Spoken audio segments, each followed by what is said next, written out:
Vanilla Gorilla. Nate's enemy number one. He's found his guy, people. It was Nolan Smith. Now it's Ty Robinson.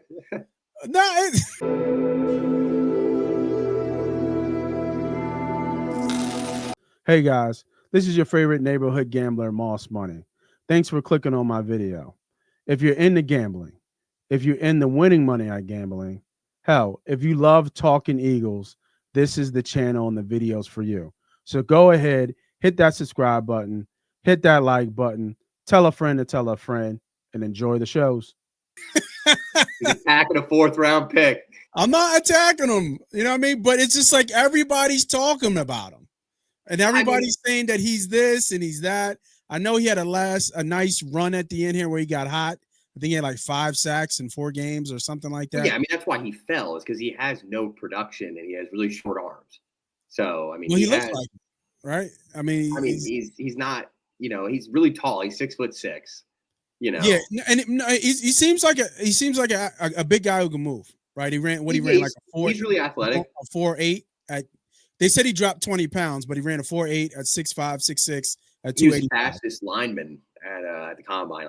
Fastest interior lineman at the combine, which is impressive.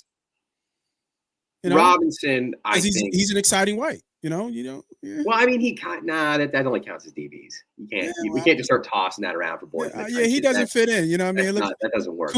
Cooper and Reed have been to a couple barbecues already. Is more of an exciting white. They've been to a couple cookouts. I don't think Ty ain't been there yet.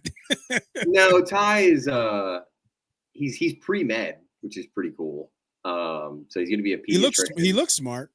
Well, he did 19 credit hours during the season, and so he's going to be a pediatrician when football's over. He also had a pet camel apparently back in the day. Yeah, but I think this is a player that fits the NFL 3-4. We'll see. He just has to not get stood up. You don't get stood up. Like I said, he's got shorter arms. He just needs to develop. It's hard not to get stood up at 6'6". It is. But there are reps like there where he's just kind of bowling ball his way through. I mean, he has power. We'll take a look back here. So I know that he led the nation in pressers from the zero tech. And it was like a pretty high number. He's not. 13-14%. I mean, he's a good backup to. This is Moro Ojomo's backup. So I was going to say Davis. You don't think it's Davis's backup? No, he doesn't have a shot in hell to play on the inside in the NFL. He would get eaten alive, Nate. Oh. He's not. He has a better chance of playing defensive end than playing 0-1. He doesn't have that kind of. He doesn't have that base. You know what I mean? He just doesn't. He's not a. So this is not a bad route. He splits, the double team or whatever that was over there. Yeah, I mean, it wasn't bad. And then this is a bad. This is like a stretch play. This is where he's the most comfortable. Yeah, his head is outside. You see his left hand there. The only problem is he doesn't really change the line of scrimmage, right? You see all the other linemen; they're at least like up already. Oh yeah.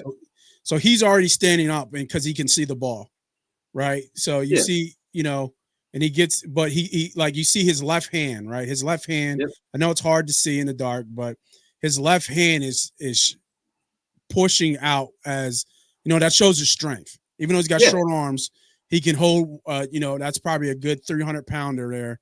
He can hold off with one arm, right? I mean, Milton Williams had short arms, and then he's good enough to shed the block, right, and get it back across the face and make the play, that's a decent play, right, on a stretch. This is him lining up at zero tech, and I'm just seeing this for the first time, y'all. So I'm just kind of evaluating it. So you following the line. I don't know why the center it's a stretch to the right. I guess that's a weird play. I mean, honestly, if you look at is that the safety? The safety there was that right near the ref. Like as soon as the center goes, like Jesus Christ, like look at the hole. Like you got to be able to feel that. Like his reaction's so slow. Like you're already behind.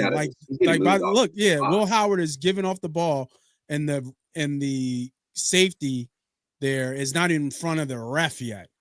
Like you got to be downhill to come back and clean it out. But again, another kind of stretch play.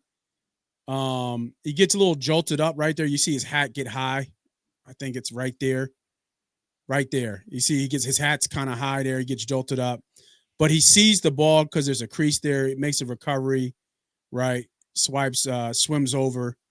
You know, his head's already inside, so boom, good play. Yeah, so I mean, I think the 0-1 stuff is definitely overinflated. Like, you think it's over? See, that's what I was saying. He's not playing that position. Like, I'll put it to you like this: he's going to line up. He's going to play the so.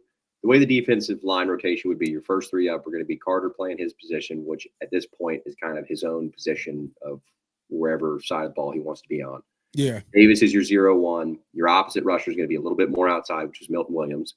Now it's Moro Juma. So Moro Juma, his backup's going to be Ty Robinson. Jordan Davis's backup's Thomas Booker. Jalen Carter's backup right now is Byron Young. So I see Gabe Hall, who is the leaner DT out of Baylor that they retained through the year. He's kind of tall and lean.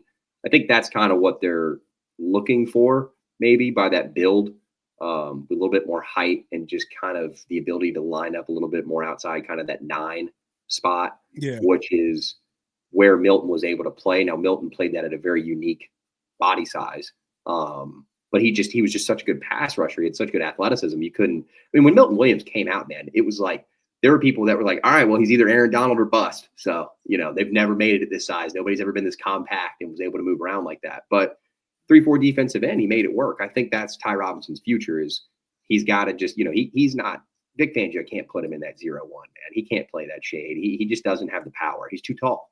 And he doesn't have the mass that Davis has. Yeah, I was about to say, I want to say he's too tall because Davis, what, legit 6'7", 6'8"? He's 6'6". But Davis is 335, you know, on a light day. So it's like, you know, and he still runs sub-5.